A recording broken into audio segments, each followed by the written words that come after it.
Now I would like to introduce the candidates who are running for the United States Congress.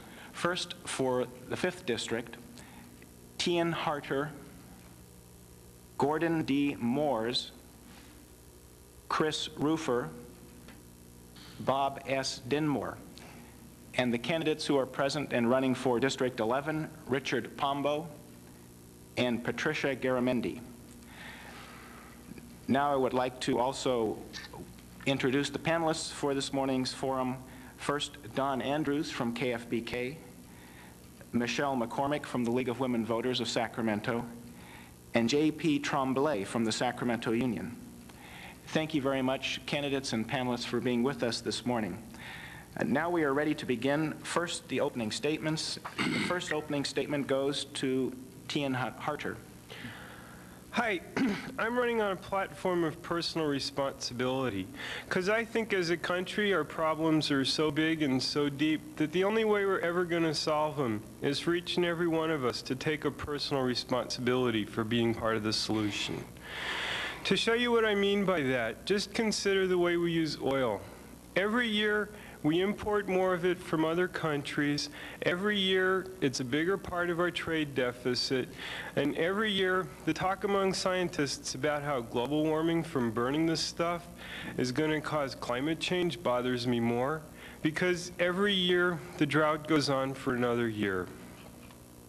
This disturbed me a lot, and it's slowly gotten to disturb me more until the middle of last year, when finally I had to do something. So what I did was I made up this bumper sticker that says, "Mend your foolish ways," and I put it on my own machine, and I started learning how to drive less. And one of the things that I realized was to really make a change in the way we use this stuff, we have to make structural changes in our economy, and that's only going to happen if everybody does their part. And that's just one of our problems. We have problems stretching all across the spectrum, which I hope we'll get into in the questions. Thank you. Good morning. Thank you, candidates, for being here. California already has term limits when they passed Proposition 140. On the ballot this time around is term limits for the seats you're running for. Congressional term limits, Proposition 164. One of you have already mentioned where you stand. We'd like to hear where all of you stand on term limits for members of Congress from the state of California. Mr. Harter. Okay.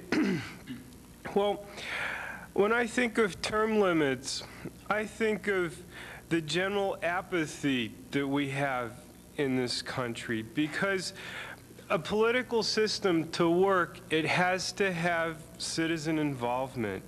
And I think throwing the guy out is not going to, I don't know if that'll get people involved. I think more we have to take a personal responsibility for running against the status quo. I mean, standing up and being candidates and putting forth the platform so people have something to vote for, instead of, you know, waiting until the fossil is ready to be carted out and then, you know, putting forth another mediocre candidate. So I'm not for term limits, but I am for voting people out, definitely. Voters. Probably the most critical issue in this election in the minds of many people is that of jobs and employment. California has taken some big hits in the loss of defense bases, the loss of defense-related jobs, and a business environment that is often not very encouraging. Given that scenario and our high level of unemployment, talk to us a little bit about your position on the North American Free Trade Agreement and what you would do to preserve jobs and encourage job growth in California. Mr. Harter. I've spent a fair amount of time trying to find out what's in the North American Free Trade Agreement, and I have not been able to.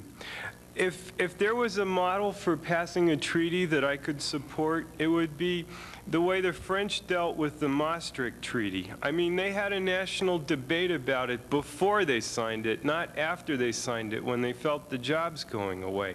I think that's the way it ought to be. But in terms of jobs here, I decided that I want to do a campaign souvenir for my campaign, so I made a coffee cup. And I spent a whole day calling around looking for a manufacturer that would use American mugs to make the thing. It's real easy to find somebody that makes Chinese mugs for $1.50, and it's very hard to find an American. And as long as that continues, we're going to continue to export jobs whether or not there's a free trade agreement. Thank you. Mr. Moores. Thank you.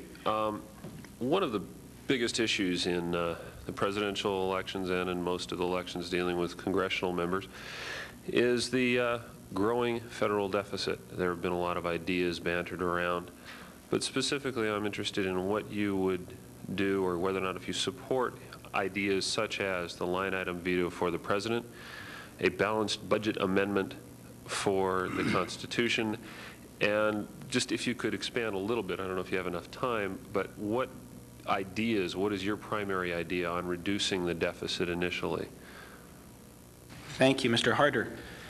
Okay, basically, the deficit has been growing a long time, and one of the reasons it's growing is because the people in power have attempted to maintain the status quo.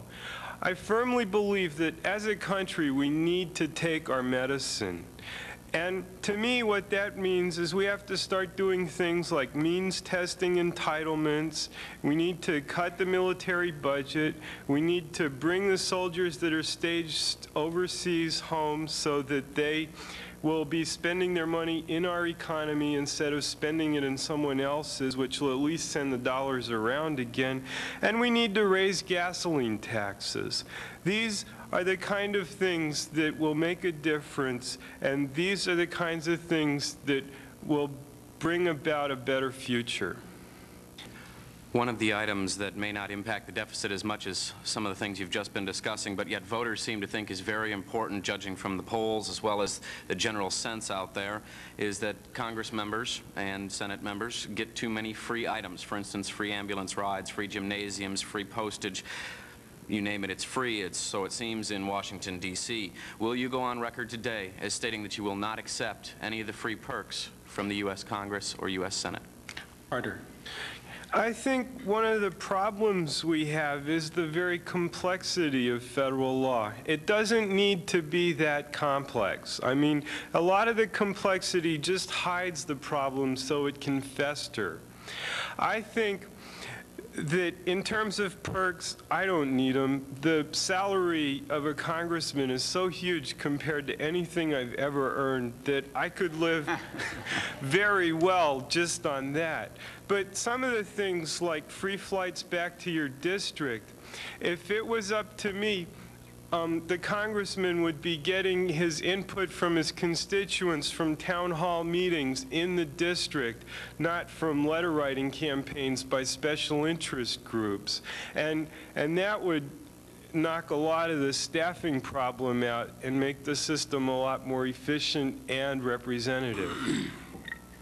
Thank you. We move now to our final question before the closing statements. Mr. Rufer, you'll have the first answer on this one, and that question will be posed by Michelle McCormick of the League of Women Voters. Our state is very famous for its entrepreneurial spirit. About 75% of all jobs in the state are generated by small business. But increasingly, we see a difficult environment for those businesses. Many feel nearly crushed by the current level of taxes, by the current workers' comp system, by the possibility of new programs and proposals considered in this election year that would be funded by increasing taxes on business. Do you think there is a need for a new attitude and reform towards business in our state, and what steps do you think should be taken? I think that I was an independent consultant for the last 2 or 3 years before this past year as a Macintosh programmer. And one of the things that I learned is that there aren't easy gradations between being unemployed and being self-employed. It's like you have to make these huge leaps. And what I would like to do is I would like to make the transition from being an unemployed ex-factory worker to an independent businessman easier by providing accessible health care for everybody so that, like, your kid falling and breaking her tooth doesn't automatically wipe out your working capital, you know? And I would like to change the law so that you can work on your own projects while you're getting unemployment, because that's only finite, and then after that you would be on your own. I think we now move to the final phase of the forum, which is the closing statements. I remind you the closing statements will be given in the same order that you're seated, which was the order you gave your opening statements in, and each of you have 90 seconds to give your closing statement. So, Mr. Harter, you go first. I got into this race because I wanted to talk about some of the problems that we have and try and present what I see as some of the solutions. I was hoping the Democrat would be here to listen so that we could get a little bit more discussion going in this country. I think it's really criminal that Robert Matsui is not here and is not even trying to pretend to pursue votes from the people. I think what we ought to do is every one of us ought to talk to the people that didn't see this show about what they saw and make an informed decision based on the people that are trying to get your vote. It's the only way to make democracy work, and it's up to everybody, not just inertia. Thank you.